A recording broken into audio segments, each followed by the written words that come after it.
السلام علیکم ورحمۃ اللہ وبرکاتہ۔ معزز ناظرین کرام، اللہ تبارک تعالیٰ کی ذات سے امید ہے کہ آپ سب خیریت سے ہوں گے۔ ہماری اللہ تعالیٰ سے دعا ہے کہ اللہ تبارک و تعالیٰ آپ سب کو خیریت سے رکھے اور خیریت میں رکھے۔ یقیناً ہر شخص چاہتا ہے کہ اللہ تبارک تعالیٰ اس کو ٹینشنوں سے، بیماریوں سے، تکلیفوں سے، پریشانیوں سے محفوظ رکھے۔ یقین کیجئے کہ جس رب نے آپ کو اور مجھے پیدا کیا ہے، اسی رب کائنات نے ہماری پریشانیوں کا، چاہے اس کا تعلق دنیا سے ہو یا آخرت سے ہو، اس کا حل بھی بتایا ہے۔ ہماری یہ بدبختی ہے کہ ہم مسنون وظائف سے محروم ہیں، ہم غلط راستوں کی طرف چل پڑے ہیں، ہم شارٹ کٹ کی طرف چل پڑے ہیں۔ یہ ہماری محرومی ہے، ورنہ اسلام نے ہر پریشانی کا حل ہمارے سامنے پیش کیا ہے۔ آج میں آپ کے سامنے ایک چھوٹی سی دعا، چھوٹا سا وظیفہ بیان کروں گا۔ ایک مرتبہ امی عائشہ رضی اللہ تعالیٰ بیان فرماتے ہیں کہ رسول اللہ صلی اللہ علیہ وسلم نے اپنے گھر کے تمام افراد کو جمع کیا اور ان سب سے کیا تلقین کی کہ زندگی کے اندر کبھی بھی تمہیں کوئی غم آ جائے، کوئی مصیبت آ جائے، کوئی پریشانی آ جائے، کوئی دکھ آ جائے، کوئی ٹینشن آ جائے، تو تم نے اس دعا کو پڑھنا نہیں چھوڑنا، اس دعا کو پڑھ لینا ہے۔ اللہ تبارک و تعالیٰ تمہارے غموں کو دور فرما دے گا۔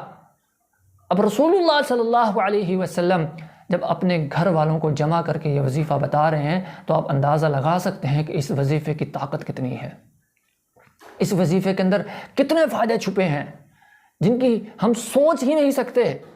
کتنے فائدے اللہ نے رکھے ہیں اور اللہ تعالیٰ رحمتوں کو کتنے خزانے عطا فرمائیں گے، کتنی آسانی کے ساتھ آپ کی پریشانی ختم ہو جائیں گی۔ بات صرف یہاں پر ان کلمات کے اوپر غور کرنے کی ہے۔ وظیفے کا مطلب الفاظوں کو ادا کر دینا نہیں ہے، وظیفے کا مطلب ہے اللہ کی طاقتوں پر یقین رکھنا، اللہ پر پورا بھروسہ کرنا۔ جس طرح آپ دیکھیں نا، دوائی کی گولی ڈاکٹر کی بتائی ہوئی کھاتے ہیں، اس پر کتنا بھروسہ ہوتا ہے آپ کو کہ ڈاکٹر نے دوائی دیکھ کے دی ہے، اسپیشلسٹ ڈاکٹر ہے، آرام آئے گا۔ بھائی اس دوائی کے اندر جو شفا داخل کی ہے وہ کس نے داخل کی ہے؟ کس کی مرضی سے شفا ملتی ہے؟ اللہ کی مرضی سے۔ تو جتنا بھروسہ آپ کا ڈاکٹر کی بتائی ہوئی گولی پر ہوتا ہے، حق تو یہ بنتا ہے اس سے کئی سو گنا زیادہ آپ کا رسول اللہ صلی اللہ علیہ وسلم کی بتائی دعا کے اوپر بھروسہ ہونا چاہیے۔ اگر اتنا بھی بھروسہ آپ کر لیں، اتنا بھی کر لیں جتنا آپ آج کی میڈیسن پر کرتے ہیں، تو انشاءاللہ العزیز آپ کو فائدے ہی فائدے ملیں گے۔ اور رسول اللہ صلی اللہ علیہ وسلم نے دعا کون سی سکھائی تھی؟ فرمایا اللہ اللہ ربی لا اشرک بہ شیئا۔ اور ایک اور حدیث کے اندر رسول اللہ صلی اللہ علیہ وسلم نے فرمایا کہ صبح و شام جو شخص یہ پڑھ لیتا ہے، حسبی اللہ لا الہ الا هو علیہ توکلت وہو رب العرش العظیم، 7 مرتبہ صبح 7 مرتبہ شام کو پڑھ لیتا ہے، اللہ تبارک تعالیٰ اس کی زندگی کے تمام دکھ و پریشانیوں کو اپنی رحمت کے ساتھ ختم فرما کے اپنی رحمتوں کے سایوں میں لے لیتا ہے۔ اللہ اکبر کبیرہ۔